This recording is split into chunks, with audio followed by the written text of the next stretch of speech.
നമസ്കാരം. +2 തുല്യത പൊളിറ്റിക്കൽ സയൻസിൻ്റെ ഒരു പ്രധാന ക്ലാസ്സിലേക്ക് എല്ലാവരെയും സ്വാഗതം ചെയ്യുന്നു. ചിപ്കോ പ്രസ്ഥാനം ഒരു പ്രധാന ചോദ്യമാണ്. ചിപ്കോ പ്രസ്ഥാനം ഉത്തരാഖണ്ഡ് മേഖലയിൽ ആഷ് മരങ്ങൾ മുറിക്കുന്നതിനുമായി നടന്ന ജനകീയ സമരമാണെന്ത്? ചിപ്കോ പ്രസ്ഥാനം. ഇമ്പോർട്ടൻ്റ് ആണ് ചിപ്കോ പ്രസ്ഥാനം. സുന്ദർലാൽ ബഹുഗുണയുടെ ചിപ്കോ പ്രസ്ഥാനം ഇമ്പോർട്ടൻ്റ് ആണ്. ഉത്തരാഖണ്ഡ് മേഖലയിൽ ആഷ് മരങ്ങൾ മുറിക്കുന്നതിനെതിരെ നിലകൊണ്ട ജനകീയ പ്രസ്ഥാനം സമരമാണെന്ത്? ചിപ്കോ പ്രസ്ഥാനം. സുന്ദർലാൽ ബഹുഗുണ. പിന്നെ ഒന്നാം പഞ്ചവത്സര പദ്ധതിയും രണ്ടാം പഞ്ചവത്സരം തമ്മിലുള്ള വ്യത്യാസം ചോദിക്കും പരീക്ഷയ്ക്ക്. ഒന്നാം പഞ്ചവത്സര പദ്ധതിയും രണ്ടാം പഞ്ചവത്സര പദ്ധതി തമ്മിലുള്ള വ്യത്യാസം ചോദിക്കും പരീക്ഷയ്ക്ക്. ഇമ്പോർട്ടൻ്റ് ആണ്. അതുപോലെ ശീതയുദ്ധകാലത്ത് അമേരിക്കയുടെ നേതൃത്വത്തിൽ നിലകൊണ്ട സൈനിക സഖ്യങ്ങളുടെ പേര് ചോദിക്കും. ശീതയുദ്ധകാലത്ത് അമേരിക്കയുടെ നേതൃത്വത്തിൽ നിലകൊണ്ട സൈനിക സഖ്യങ്ങളുടെ പേരുകൾ: NATO, SEATO, CENTO. NATO, SEATO, CENTO എന്ന് പറയും നമ്മൾ. നാറ്റോ, സിയാറ്റോ അല്ലെ SEATO CENTO. NATO, SEATO, CENTO എന്ന് പരിശോട്ടായിട്ട്. ഇതാണ് ശീതയുദ്ധകാലത്ത് അമേരിക്കയുടെ നേതൃത്വത്തിൽ നിലകൊണ്ട സൈനിക സഖ്യങ്ങളുടെ പേരാണ് നമ്മൾ പഠിച്ചത്. ഇമ്പോർട്ടൻ്റ് ആണ്. പിന്നെ പഞ്ചശീല തത്വങ്ങൾ ആരാണ് അതിൻ്റെ ഉപജ്ഞാതാവ്? ജവഹർലാൽ നെഹ്റു, ചൗഹാൻലായും കൂടിയാണ് എന്ത് ചെയ്തത്? പഞ്ചശീല തത്വങ്ങളുടെ ഉപജ്ഞാതാക്കൾ. അതിൻ്റെയൊക്കെ പിന്നിൽ പ്രവർത്തിച്ച ആളാണ് നെഹ്റു, ജവഹർലാൽ നെഹ്റു, ചൗഹാൻലായി. പഞ്ചശീല തത്വങ്ങൾ ജവഹർലാൽ നെഹ്റു, ചൗഹാൻലായി. അടുത്തത് ഷിംല കരാറിൻ്റെ പിന്നിൽ പ്രവർത്തിച്ച ആൾ ഇന്ദിരാഗാന്ധിയും സുൽഫിക്കർ അലി ഭൂട്ടോയും കൂടിയാണ് ഷിംല കരാറിൻ്റെ പിന്നിൽ പ്രവർത്തിച്ചത്. ആ ഷിംല കരാർ നമ്മൾ പഠിക്കേണ്ടത്, ഷിംല കരാറിൽ പഠിക്കേണ്ട ആളുടെ പേരെന്താണ്? ഇന്ദിരാഗാന്ധിയും അതുപോലെ സുൽഫിക്കർ അലി ഭൂട്ടോ. പഞ്ചശീല തത്വങ്ങളിൽ ആരാണ്? നെഹ്റു, ജവഹർലാൽ നെഹ്റു, ചൗഹാൻലായി ആണ് പഞ്ചശീല തത്വങ്ങൾ. പിന്നെ നമ്മൾ പാർട്ടികളെ പരിചയപ്പെടുന്നു. പാർട്ടികളും രാജ്യവും. പാകിസ്ഥാനിലെ പാർട്ടിയാണ് പാകിസ്ഥാൻ പീപ്പിൾസ് പാർട്ടി. പാകിസ്ഥാനിലെ പാർട്ടിയുടെ പേര് പാകിസ്ഥാൻ പീപ്പിൾസ് പാർട്ടി. പഞ്ചാബിലെ പാർട്ടി പഠിക്കുന്നു അവാമി ലീഗാണ് പഞ്ചാബിലെ പാർട്ടിയുടെ പേര്. പഞ്ചാബിലെ പാർട്ടിയുടെ പേര് പഠിക്കുന്നു അവാമി ലീഗ്. തമിഴ്നാട്ടിലെ ഒരു പാർട്ടിയുടെ പേര് പഠിക്കുന്നു LTT തമിഴ്നാട്. അതുപോലെ നമ്മുടെ നേപ്പാളിലെ സപ്തസഖ്യം. നേപ്പാളിലെ സപ്തസഖ്യം. ഓക്കെ, അപ്പോൾ നമ്മൾ 4 പാർട്ടിയുടെ പേര് പഠിച്ചു, രാജ്യം പഠിച്ചു. പാകിസ്ഥാൻ പീപ്പിൾസ് പാർട്ടിയുടെ പേര്. പഞ്ചാബിലെ ഒരു പാർട്ടിയുടെ പേരാണ് അവാമി ലീഗ് പഠിച്ചു. തമിഴ്നാട് LTT പഠിച്ചു. സപ്തസഖ്യം എന്നുള്ള പേര് പഠിച്ചത് നേപ്പാളിലെ ഒരു പാർട്ടിയുടെ പേര് പഠിച്ചു. ഓക്കെ, ഇപ്പോൾ ഇവിടെ ലേറ്റസ്റ്റ് പഠിച്ച നമ്മൾ 4 രാജ്യങ്ങളുടെ പേരും അവരുടെ പാർട്ടിയുടെ പേരുമാണ്. Pakistan peoples party, Punjab Awami league, Tamil Nadu LTT, Nepal സപ്തസഖ്യം. ഓക്കെ, ഇനി നമ്മൾ തൊട്ട് മുന്നേ പറയുന്നതായിരുന്നു പഞ്ചശീല തത്വങ്ങളിൽ ജവഹർലാൽ നെഹ്റു അതുപോലെ ചൗഹാൻലായി ആണ് പിന്നെ അതിൽ ഒപ്പുവെച്ചത്, അല്ലെങ്കിൽ അത് തുടക്കമിട്ടത്. അല്ലെങ്കിൽ ഈ ഷിംല കരാർ ഇന്ദിരാഗാന്ധിയും സുൽഫിക്കർ അലി ഭൂട്ടോ. അതിൻ്റെ ആളാരാണ്? ഷിംല കരാറിൻ്റെ ആളാരായിരുന്നു? ഇന്ദിരാഗാന്ധിയും സുൽഫിക്കർ അലി ഭൂട്ടോ ആയിരുന്നു. പിന്നെ അകാലിദൾ ഹർചന്ദ് സിംഗ് ആണ്. അകാലിദൾ ചേരുമ്പോഴേക്ക് ചോദിക്കാം. അകാലിദൾ ആരാണ്? ഹർചന്ദ് സിംഗ് ലോങ്കോവാൾ ആണ് എന്ത് ഈ അകാലിദൾ. അടുത്ത മിസോ നാഷണൽ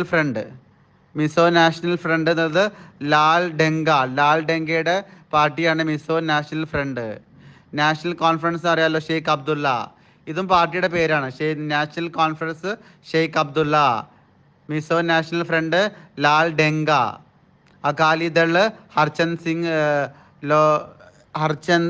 സിംഗ് ലോങ്കോഹർ ആണ് അകാലിദൾ. ഹർചന്ദ് സിംഗ് ലോങ്കോഹർ. ഹർചന്ദ് സിംഗ് ലോങ്കോഹർ ആണ് അകാലിദൾ.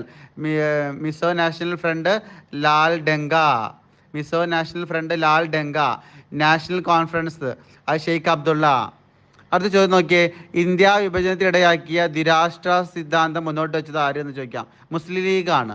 ഇന്ത്യ വിഭജനത്തിനിടയാക്കിയ ദ്വിരാഷ്ട്ര സിദ്ധാന്തം മുന്നോട്ട് വെച്ചത് ആര്? മുസ്ലിം ലീഗാണ് ഇന്ത്യ വിഭജനത്തിനിടയാക്കിയ ദ്വിരാഷ്ട്ര സിദ്ധാന്തം മുന്നോട്ട് വെച്ചത്. ഇമ്പോർട്ടൻ്റ് ആണ്. മനസ്സിലായല്ലോ. നമ്മൾ ആദ്യം എന്താ പഠിച്ചു? ചിപ്കോ പ്രസ്ഥാനം പഠിച്ചു. എന്താണ്? ഉത്തരാഖണ്ഡ് മേഖലയിൽ ആഷ് മരങ്ങൾ മുറിക്കുന്നതിനെതിരെ നടന്ന ജനകീയ സമരം. ആ പ്രസ്ഥാനത്തിൻ്റെ പേരാണ് എന്താ? ചിപ്കോ പ്രസ്ഥാനം.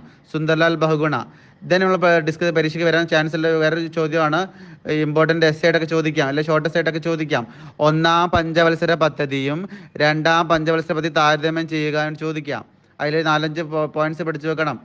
രണ്ട് നമ്മളെ വ്യത്യാസം. അടുത്തത് ശീതയുദ്ധകാലത്ത് അമേരിക്കയുടെ നേതൃത്വത്തിൽ നിലകൊണ്ട സൈനിക സഖ്യങ്ങളുടെ പേര് നാറ്റോ, സീറ്റോ, സെൻഡോ. നാറ്റോ, സീറ്റോ അല്ല, നാറ്റോ, സിയാറ്റോ, സെൻഡോ ആണെന്ത് ശീതയുദ്ധകാലത്ത് അമേരിക്കയുടെ നേതൃത്വത്തിൽ നിലകൊണ്ട സൈനിക സഖ്യങ്ങളുടെ പേര് പഠിച്ചു. പിന്നെ 3 ഉണ്ടായത് പേര് പറഞ്ഞു. അടുത്ത പഞ്ചശീല തത്വങ്ങൾ ആരായിരുന്നു? ജവഹർലാൽ നെഹ്റു, ചൗഹാൻലായി ആണ് പഞ്ചശീല തത്വങ്ങൾ. ജവഹർലാൽ നെഹ്റു, ചൗഹാൻലായി ആണ് പഞ്ചശീല തത്വങ്ങൾ. ഷിംല കരാർ ആരായിരുന്നു? ഇന്ദിരാഗാന്ധി, സുൽഫിക്കർ അലി ഭൂട്ടോ. ഷിംല കരാർ ആരാണ്? ഇന്ദിരാഗാന്ധി, സുൽഫിക്കർ അലി ഭൂട്ടോ. അകാലിദൾ പറഞ്ഞ party Harchand Singh Longowal. Mizo national front Lal Denga. National conference Sheikh Abdullah. Important ആണ്, പഠിക്കണം. പിന്നെ ഇന്ത്യ വിഭജനത്തിനിടയാക്കിയ ദ്വിരാഷ്ട്ര സിദ്ധാന്തത്തിൻ്റെ മുന്നോട്ട് വെച്ച പാർട്ടി മുസ്ലിം ലീഗാണ്. ഇത് നമ്മൾ പാർട്ടിയും രാജ്യവും പരിചയപ്പെട്ടല്ലോ. പാകിസ്ഥാനിലെ ഒരു പാർട്ടിയുടെ പേര് പാകിസ്ഥാൻ പീപ്പിൾസ് പാർട്ടി. പഞ്ചാബിലെ പാർട്ടിയുടെ പേര് പരിചയപ്പെട്ടു, അവാമി ലീഗ് പഞ്ചാബാണ്. LTT തമിഴ്നാട്ടിലെ പാർട്ടി LTT. സപ്തകക്ഷി സഖ്യം നേപ്പാൾ. ഇനി ഒരു പ്രധാനപ്പെട്ട വലിയ ചോദ്യത്തിലേക്ക് പോയിക്കോട്ടെ. അതായത് ബുക്ക് 1 പേജ് നമ്പർ 87, 88 കോൺഗ്രസ് ഇതരത്വം കുറിപ്പ് എഴുതാൻ ചോദിക്കും. കോൺഗ്രസ് ഇതരത്വം ബുക്ക് 1 പേജ് നമ്പർ 87, 88 അതിൻ്റെ ഉത്തരവുള്ളത്. കൂറുമാറ്റത്തെക്കുറിച്ച് കുറിപ്പ് എഴുതാൻ ചോദിക്കും. ബുക്ക് 1 പേജ് നമ്പർ 8788 ആണ്. ഓക്കെ, പേജ് നമ്പർ 87, 88 കൂറുമാറ്റത്തെക്കുറിച്ച് ചോദിക്കാം. ബുക്ക് 1 കുറിപ്പ് എഴുതാൻ ചോദിക്കുന്നതാണ്. അടുത്തൊരു കുറിപ്പിലുള്ള ചോദ്യമാണ് ഇന്ത്യയുടെ ആണവ നയത്തെക്കുറിച്ച് കുറിപ്പ് എഴുതുക. 5 മാർക്ക് ഷുവർ ക്വസ്റ്റ്യൻ ആണ്. ഇന്ത്യയുടെ ആണവ നയത്തെക്കുറിച്ച് ചോദിക്കും. ബുക്ക് 1 പേജ് നമ്പർ 77 ആണ്. Page number 77 book 1 page number 77 ഇന്ത്യയുടെ ആണവ നയം ഇമ്പോർട്ടൻ്റ് ആണ്. ഇന്ത്യയുടെ ആണവ നയത്തെക്കുറിച്ച് കുറിപ്പ് തയ്യാറാക്കാൻ ചോദിക്കും. ഇമ്പോർട്ടൻ്റ് ക്വസ്റ്റ്യൻ ആണ്. അടുത്തത് നോക്കാം. ഇന്ത്യയിലെ കോൺഗ്രസ് മേധാവിത്വത്തിന് ഇടയാക്കിയ 3 ഘടകങ്ങൾ എഴുതാൻ ചോദിക്കാം. ഇന്ത്യയിലെ കോൺഗ്രസ് മേധാവിത്വത്തിന് ഇടയാക്കിയ 3 ഘടകങ്ങൾ കഴിഞ്ഞ മുന്നത്തെ പരീക്ഷയിൽ ചോദിച്ചിട്ടുണ്ട്. അപ്പോൾ ഈ വർഷം ഷുവറായിട്ട് ചോദിക്കുക. അത് ഇന്ത്യയുടെ ഈ ആണവ നയത്തെക്കുറിച്ചുള്ള കുറിപ്പ് എഴുതാനും ഇതൊക്കെ ഇമ്പോർട്ടൻ്റ് ആണ്. ഇന്ത്യയിലെ കോൺഗ്രസ് മേധാവിത്വത്തിന് ഇടയാക്കിയ 3 ഘടകങ്ങൾ. ഇന്ത്യയിലെ കോൺഗ്രസ് മേധാവിത്വത്തിന് ഇടയാക്കിയ 3 ഘടകങ്ങൾ ഇമ്പോർട്ടൻ്റ് ആണ്, കണ്ടുപിടിച്ച് പഠിക്കണം. പിന്നെ ഹരിത വിപ്ലവം ഷുവർ ക്വസ്റ്റ്യൻ. ഹരിത വിപ്ലവം എന്നാൽ എന്ത്? ഹരിത വിപ്ലവത്തിൻ്റെ 4 ദോഷങ്ങൾ എഴുതാനാണ് ചോദിക്കുക. ഹരിത വിപ്ലവം എന്നാൽ എന്ത്? ഹരിത വിപ്ലവത്തിൻ്റെ 4 ദോഷങ്ങൾ എഴുതുക. ടെക്സ്റ്റ് ബുക്കിൽ 67, 68 പേജിലുണ്ട്. ബുക്ക് 1 പേജ് നമ്പർ 67, 68 എന്ത്? 61, 62. ബുക്ക് 1 പേജ് നമ്പർ 61, 62 എന്തുണ്ട്? ഹരിത വിപ്ലവം എന്താന്ന് പറയുന്നുണ്ട്. ഹരിത വിപ്ലവ ദോഷങ്ങൾ പറയുന്നുണ്ട്. അപ്പോൾ ഒരു 4 ദോഷങ്ങളെ പഠിക്കേണ്ടുള്ളൂ. ഹരിത വിപ്ലവം എന്നാൽ എന്ത്? ഹരിത വിപ്ലവത്തിൻ്റെ 4 ദോഷങ്ങൾ പഠിച്ചു വെക്കണം. ബുക്ക് 1 പേജ് 61, 62 ഇമ്പോർട്ടൻ്റ് ആണ്.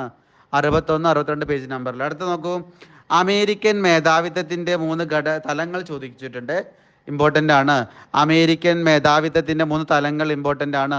Book 2 page 45, 46. Book 2 page 45, 46 American മേധാവിത്വത്തിൻ്റെ 3 തലങ്ങൾ ചോദിക്കും. ഇമ്പോർട്ടൻ്റ് ആണ്. അമേരിക്കൻ മേധാവിത്വത്തിൻ്റെ 3 തലങ്ങൾ ചോദിക്കും.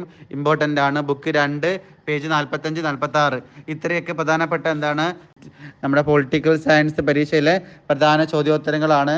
ഡബിൾ പാസിനടുത്ത മാർക്ക് കിട്ടും. ഓക്കെ, നന്ദി, നമസ്കാരം, താങ്ക് യു.